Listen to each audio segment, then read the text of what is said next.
Hello friends, my self doctor Subodhpal. दोस्तों, आज की वीडियो में हम बात करने वाले हैं एक बहुत ही इम्पॉर्टेंट और एक सीरियस कंडीशन के बारे में, जिसका नाम है स्ट्रोक। तो आज का डेट है 29 अक्टूबर। आज के दिन हम वर्ल्ड स्ट्रोक डे इस नाम से जानते हैं। तो ये दोस्तों जानते हैं कि स्ट्रोक होता क्या है, इसके कॉजेज़ क्या हैं, इसके रिस्क फैक्टर मतलब किन लोगों को ज़्यादा चांसेस है होने के, और इसे हम कैसे बच सकते हैं, क्या उपाय कर सकते हैं, इस बारे में जानेंगे। तो दोस्तों, सबसे पहले अगर आपने चैनल को सब्सक्राइब नहीं किया होगा तो सब्सक्राइब ज़रूर करिए। तो आइए स्टार्ट करते हैं। स्ट्रोक का मतलब होता है लकवा मारना या पैरालिसिस जिसे हम कहते हैं। तो इसमें क्या होता है कि हमारे ब्रेन को, मस्तिष्क को ब्लड सप्लाई की ज़रूरत होती है। ये लाने वाली एक रक्तवाहिनी होती है और ले जाने वाली एक रक्तवाहिनी होती है। तो जब इन ब्लड वेसल या रक्तवाहिनी में कुछ ब्लॉक होता है या वो कभी फूट जाते हैं, तो इसकी वजह से हमारे ब्रेन को ब्लड सप्लाई नहीं मिल पाता है, जिसकी वजह से स्ट्रोक या पैरालिसिस हो सकता है। तो WHO की स्टडी के मुताबिक हर 4 में से एक इंसान को स्ट्रोक हो सकता है और हर 40 सेकंड में एक इंसान स्ट्रोक की वजह से मरता है। और एक सबसे अच्छी बात यह है कि 80% जो केसेस हैं वो प्रिवेंटेबल हैं, मतलब हम उससे बच सकते हैं। तो दोस्तों, अब जानते हैं स्ट्रोक के टाइप्स क्या हैं, उसके कॉजेज़ क्या हैं और रिस्क फैक्टर क्या है। तो स्ट्रोक के 2 टाइप्स हैं। पहला है हेमोरेजिक स्ट्रोक और दूसरा है इस्चेमिक स्ट्रोक। तो इस्चेमिक स्ट्रोक के बारे में जानते हैं। इस्चेमिया मतलब होता है किसी भी बॉडी के पार्ट को ब्लड सप्लाई में रुकावट या ब्लड सप्लाई कम होना। तो जब हमारे ब्लड वेसल में या रक्तवाहिनी में कुछ फैट या कोलेस्ट्रॉल या लिपिड डिपॉजिट होता है, तो वो हमारे ब्लड वेसल को पतला कर देता है, जिसकी वजह से पर्याप्त ब्लड सप्लाई हमारे ऑर्गन को नहीं पहुंच पाता है। इसकी वजह से वो अपने फंक्शन धीरे धीरे कम करता है। इसे कहते हैं ट्रांजिएंट इस्चेमिक अटैक, मतलब ब्लड सप्लाई कम होना। नेक्स्ट जो है प्रकार वो है हेमोरेजिक अटैक। इसमें क्या होता है, तो जो हमारा ब्रेन है वहाँ पे छोटे छोटे ब्लड वेसल्स होते हैं। जब हमारा ब्लड प्रेशर बढ़ता है या किसी रीजन से हमारा ब्लड प्रेशर हाई होता है, तो ये इंक्रीज ब्लड प्रेशर की वजह से जो छोटे छोटे वेसल्स हैं वो बर्स्ट होते हैं, फूट जाते हैं। तो इसकी वजह से मस्तिष्क में रक्तस्राव हो सकता है, इसकी वजह से हमें पैरालिसिस हो सकता है। दोस्तों, अब बात करते हैं रिस्क फैक्टर, मतलब किन लोगों को ये ज़्यादा चांसेस है होने के, इस बारे में बात कर लेते हैं। तो सबसे पहला पॉइंट है ओबेसिटी। तो ओबेसिटी मतलब मोटापा।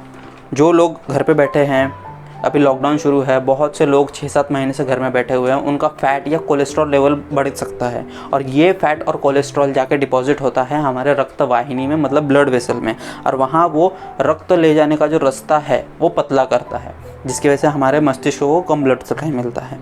नेक्स्ट फैक्टर है स्ट्रेस, मतलब मानसिक तनाव। इसकी वजह से भी हमारा ब्लड प्रेशर राइज हो सकता है और हमारे ब्रेन को ब्लड सप्लाई में रुकावट आ सकती है। नेक्स्ट है हृदय के रोग, मतलब हार्ट डिजीजेस। तो ब्रेन और हार्ट इन दोनों में एक बहुत ही घनिष्ठ संबंध है।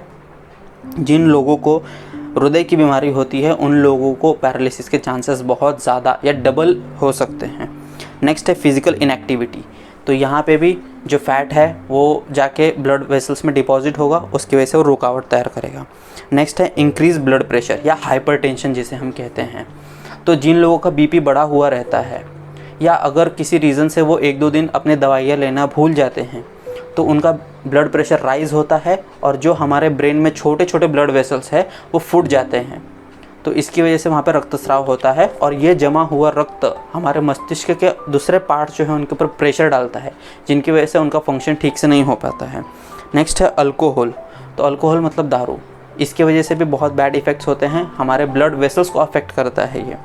नेक्स्ट पॉइंट है कोलेस्ट्रॉल। तो बढ़ा हुआ कोलेस्ट्रॉल जाके डिपॉजिट होता है ब्लड वेसल में और ब्रेन के ब्लड सप्लाई में रुकावट लाता है। नेक्स्ट है स्मोकिंग। तो जो लोग स्मोकिंग करते हैं उनमें भी पैरालिसिस के चांसेस डबल हो जाते हैं। ये स्मोकिंग क्या करता है, निकोटिन हमारे ब्लड वेसल में जाके डिपॉजिट होता है और उसकी इलास्टिसिटी ख़त्म करता है। नेक्स्ट पॉइंट है मेडिकेशंस। कुछ ऐसे ड्रग्स जो लोग खुद से या गूगल पे देख के दवाइयाँ लेते हैं, तो कभी कभी किसी ड्रग्स की वजह से भी स्ट्रोक हो सकता है। नेक्स्ट है अनहेल्दी डाइट, मतलब होटल का खाना, बाहर का खाना, जंक फूड खाना, बेकरी प्रोडक्ट्स, इन सब की वजह से स्ट्रोक हो सकता है। तो दोस्तों, ये थे कुछ रिस्क फैक्टर्स। इनमें से कुछ फैक्टर मॉडिफाएबल है, मतलब उनको हम चेंज कर सकते हैं, और दूसरे कुछ फैक्टर्स है वो नॉन मॉडिफाएबल है। जैसे अगर हमारी फैमिली हिस्ट्री है, अगर हमारे माता पिता को स्ट्रोक का हिस्ट्री है, तो हमें भी चांसेस डबल हो जाते हैं स्ट्रोक होने के। नेक्स्ट फैक्टर है इंक्रीज एज, मतलब जैसे जैसे बुढ़ापा आता है वैसे वैसे पैरालिसिस के चांसेस बढ़ते जाते हैं। नेक्स्ट फैक्टर है जेंडर, मतलब पुरुषों में पैरालिसिस की मात्रा या पैरालिसिस के चांसेस ज़्यादा होते हैं लेडीज़ से। एक और नॉन मॉडिफाइबल फैक्टर है की हिस्ट्री है, जिसको पहले एक पैरालिसिस का झटका अटैक आके गया है, उनको ज़्यादा चांसेस होते हैं फिर से पैरालिसिस के अटैक आने के लिए। तो दोस्तों ये थे कुछ मॉडिफाइबल, मतलब जिन्हें हम चेंज कर सकते हैं। मतलब अगर हम दारू पीते हैं, सिगरेट पीते हैं तो उसे हम बंद कर सकते हैं। अगर हम एक्सरसाइज नहीं करते, ओबेसिटी, ये सब मॉडिफाइबल है जिसको हम चेंज कर सकते हैं। और कुछ नॉन चेंजेबल या नॉन मॉडिफाइबल फैक्टर्स है जैसे फैमिली हिस्ट्री, इन सबको हम चेंज नहीं कर सकते। दोस्तों अब बात करते हैं इसके लक्षण के बारे में, साइन सिम्टम के बारे में। मतलब हमें कैसे पता चलेगा कि हमें स्ट्रोक या पैरालिसिस का अटैक आने वाला है या आ सकता है। तो इसके लिए एक निमोनिक तैयार किया है, FAST, फास्ट। तो F का मतलब होता है फेस। जिस इंसान को पैरालिसिस का अटैक आने वाला है उसके फेस पे कुछ लक्षण दिखते हैं।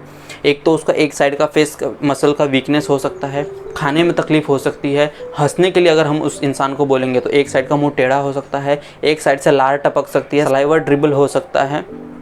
तो ये थे फेस के कुछ सिम्टम। नेक्स्ट है A। तो A से होता है आर्म्स। अगर किसी व्यक्ति को अगर हम उसके हाथ स्ट्रेट करने को बोले और उसके किसी एक हाथ में पावर कम हो या एक हाथ अपने आप नीचे जा रहा हो तो ये एक आर्म वीकनेस का सिम्टम है, जो कि एक सिम्टम है या एक साइन है पैरालिसिस का।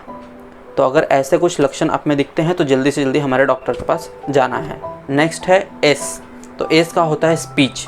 अगर किसी इंसान को हम एक लाइन बोलने के लिए बोले और उसे बोलने में तकलीफ़ हो रही है या उसका जो उच्चारण है वो स्पष्ट नहीं है तो ये भी एक साइन हो सकता है पैरालिसिस का।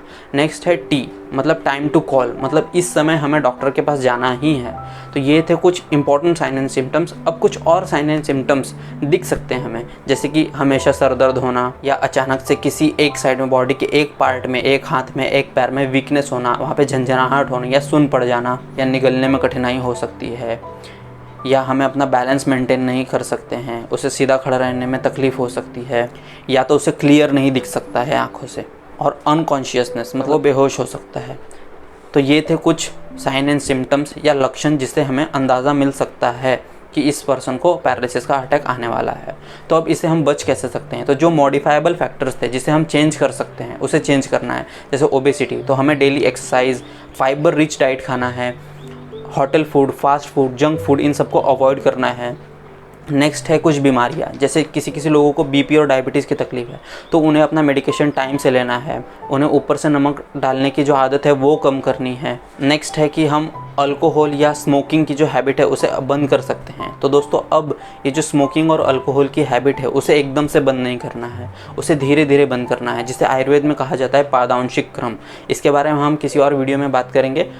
तो हमें धीरे धीरे किसी चीज़ को बंद करना है। नेक्स्ट पॉइंट है रेगुलर हेल्थ चेकअप। अगर आपका एज 40 से ऊपर है तो आप इस चीज़ का ध्यान रखिए कि आप हर 6 महीने पे या 1 साल पे अपना ब्लड इन्वेस्टिगेशन या जो बेसिक ब्लड इन्वेस्टिगेशन है वो करवा लें। नेक्स्ट एक बहुत ही इंपॉर्टेंट पॉइंट है कि don't be your own doctor, मतलब हमें खुद का डॉक्टर नहीं बनना है। हमें गूगल पे देख के या घर में कोई दवाई पड़ी होंगी उन सब का यूज़ नहीं करना है। नेक्स्ट पॉइंट है कि जिन लोगों की फैमिली हिस्ट्री है, मतलब उनके घर में उनके माता पिता को ये अगर पैरालिसिस का अटैक आके गया है तो उन लोगों को स्पेशल केयर करना है। तो ये थे दोस्तों कुछ पॉइंट्स जिससे जानने के बाद हम बच सकते हैं। अब ट्रीटमेंट के लिए हमें डॉक्टर के पास ही जाना है, घर पे इसके ट्रीटमेंट नहीं हो सकता है। जितने जल्दी हम डॉक्टर के पास जाते हैं उतने ज़्यादा चांसेस होते हैं हमारे बचने के। हर मिनट जो हम वेस्ट करते हैं या लेट करते हैं उतने ज़्यादा चांसेस होते हैं हमारे पार्ट्स या ब्रेन डैमेज होने का। Thank you friends, like share subscribe ज़रूर करिएगा। Thank you.